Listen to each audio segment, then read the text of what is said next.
saya sering bertemu dengan orang-orang yang boleh dikatakan orang-orang yang diperjalankan, ya didikan alam gitu.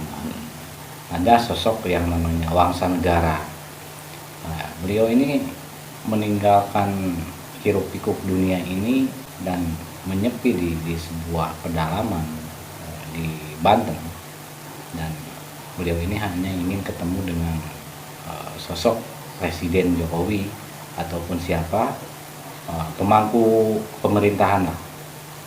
Jadi ada sesuatu hal yang ingin disampaikan terkait dengan apa yang mungkin selama ini di perjalanannya beliau ini dapatkan. Nah, apakah ini mungkin tanda-tandanya akan berkumpul orang-orang seperti ini atau gimana gitu menurut Mbak? Saya menggaris bawahi ya, kalau orang dalam perjalanan kan banyak, tinggal kuat atau tidak. Dan yang mengaku mendapat amanat juga banyak. Tapi diakui atau tidak, setelah diakui atau tidak, disahkan atau tidak, gitu loh. Diakui tapi tidak disahkan oleh manusia, belum tentu secara undang-undang disahkan, belum tentu disahkan secara alam. Ini tahapannya kalau menurut saya. Jadi saya menghormati kepada orang yang dalam perjalanan, dan saya sendiri juga melakoni betapa susahnya menjadi santri, betapa susahnya menjadi cantrik kalau istilah saya, betapa susahnya dalam perjalanan spiritual.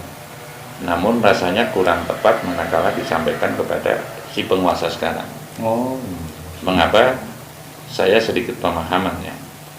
Mestinya ini disampaikan kepada Al-Mahdi itu nanti, atau Ratu Adil itu nanti. Beda kayak porsi. Beda porsi. Kalau sekarang Pak Jokowi ya banyak masukan sudah, tapi dari DPR gitu loh.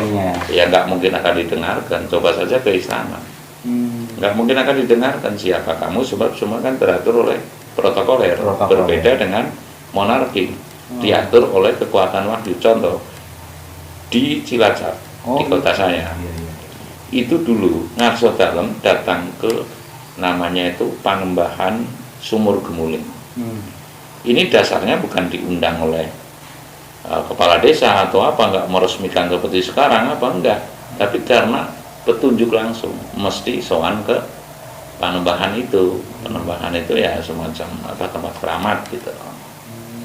Nah, ini yang belum didapatkan oleh pemimpin semasa demokrasi kecuali Pak Karno dan Pak Harto. Itu bisa ibaratnya karena wangsit terus sowan ke mana gitu. Nah, ini yang lah kaum pelaku spiritual sekarang belum saatnya menurut saya menyampaikan kepada penguasa, karena penguasa sekarang kalau saya mengatakan tidak punya iman, nggak berani. Kadar iman pasti ada, kadar wahyunya ini sangat tipis, sehingga terbentuk oleh suasana demokrasi, yang demokrasi sekarang cenderung kepada tahu sendirilah ya, serba uang. Nah, sedangkan wahyu otomatis berbeda pembentukannya nanti atas power atau energi alam. Berarti bukan presidennya tapi sistemnya yang rumit untuk ditembus. Lah, kalau yang begitu yang diharapkan oleh Wangsa Negara, itu Ki Wangsa Negara ini kan presiden akan dapat ilham lalu dia masuk, itu baru lah atas kehendak presiden. Nah, namun presiden sekarang bukan presiden masa lampau, pemimpin sekarang yang bisa mendapatkan petuah langsung dari bisikan atau mungkin mimpi. Kalau presiden sekarang itu tentu harus bertanggung jawab juga, di samping kepada MPR dan sebagainya, kepada partai pengusung. Jadi brahmananya sekarang ya partai pengusung. Ya kan, umpamanya Pak Jokowi ditimbali sama Bu Mega karena ketua umum, ya harus patuh dong. Berarti nanti kalau beda di masa nanti ya, di masa Bocah Angon atau Ratu Adil, itu beda suasananya. Karena di situ hanya raja brahmananya, laksana. Kalau dalam sejarah Kahuripan itu ya Empu Barada dengan Airlangga gitu loh. Lah, ini kalau Mataram yang kemarin itu Panembahan Senopati dengan Juru Mertani ibaratnya. Jadi nggak bisa-bisa dari itu. Ketentuannya adalah ketentuan yang berdasarkan berpikir dulu, beriatur dulu, baru disampaikan Kalau sekarang yang disampaikan kan hasil pemikiran ya. Berarti merubah segala sesuatu itu sesuai dengan Quran, hadis tentang fenomena akhir zaman. Yang merubahnya ini energi alam. Energi alam. Tanpa energi alam nggak mungkin. Bukan rencana manusia biasa. Bukan rencana manusia. Silakan dikumpulkan. Iya. Baik itu mohon maaf baik di dalam maupun luar negeri. Ini orang Kejawen juga mendapatkan Ratu Adil, dan saya yakin ada feeling-feeling tertentu. Ini mungkin meraba-raba ya. Ini mungkin loh, ini mungkin. Iya. Lalu dari segi mohon maaf mungkin agama juga. Ini loh mungkin, ini mungkin. Iya. Tapi kalau saya keyakinannya meraba-raba boleh. Iya boleh.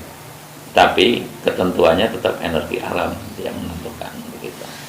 Seperti halnya kasus Sambo, sosok seorang jenderal bintang 2 nggak mungkin dipenjara kan begitu kalau urusan akal kan. Ya, tapi dengan energi itu bisa kebongkar semua. Bisa kebongkar. Contohnya itu aja. Iya, itu contoh kecil. Contoh kecil itu ya.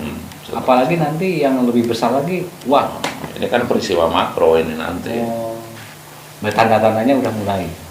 Sekarang dengan mencairnya kutub utara, kutub selatan, apa nggak resiko pulau tenggelam? Oh iya. Ya kan, akan lari kemana? Dan kunci rukun manakala manusia sudah terdesak membutuhkan manusia. Ketika manusia belum membutuhkan manusia, sekarang manusia membutuhkan duit, membutuhkan kepangkatan, bukan membutuhkan keselamatan. Dianggapnya dengan duit dan kepangkatan ini akan bisa menyelamatkan dunia wal akhirat. Bahkan ada yang semuanya akhirat urusan nanti gitu loh. Nah, artinya kadar iman orang sekarang itu bisa kita baca begitu Mas Wafi. Kadar iman orang sekarang bisa kita baca. Ya, sekarang akan beriman gimana kalau nggak dipuji, nggak dihormati, rata-rata mundur dalam beramal, mundur dalam peribadatan, nggak dihormati, ya, lalu nggak dipuji-puji. Coba mengundang kiai, kalau nggak dipuji-puji, kiainya besok lagi mangkel masih. Wah kiai, kamu ngomongnya kok nggak pas, Ustadz siapa ini yang polling SMS itu? Ya Ustadz banyak lah, mumpuni Ustadzah itu. Siapa ini kalau kan Cilacap saya berani breng lah. Terlalu seperti Ustadz Ulin Nuha. Kasarnya ngomong saya kasarnya, kamu tahu apa? Kamu itu baru teori, belum praktek gitu loh. Ya kan, ngaji di pondok juga belum pernah. Kamu itu SMS, tapi kalau saya begitu otomatis saya, wah, yang penting kan banyak yang suka, lucu, kiainya lucu, bukan hikmah. Wah, kiainya berbobot banget ya. Saya ngerentes ketika kiainya berkata ini, umpamanya itu beda sekarang. Makanya ya kiblatnya kalau sudah dalangnya mencari duit, dukunnya mencari duit, pesulapnya mencari duit, ya kiainya mencari duit, bobot iman ini sudah nyaris tidak ada. Ya, dalam kondisi seperti ini semestinya kaum yang beriman berani melakukan apa saja, jangankan harta, jiwa pun untuk taruhannya. Ya kan, seperti itu. Nah, kita diteladani oleh para nabi, rasul, para wali dan sebagainya. Itu kelihatannya adalah hanya sebagai apa, tulisan saja sekarang, dan hafalan tidak diamalkan, tapi untuk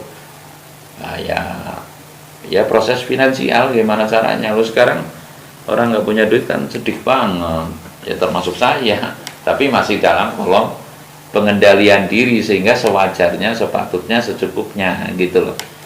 Nah, tapi ketika yang tidak kontrol dengan pengendalian diri kita, niscaya akan menumpuk-numpuk.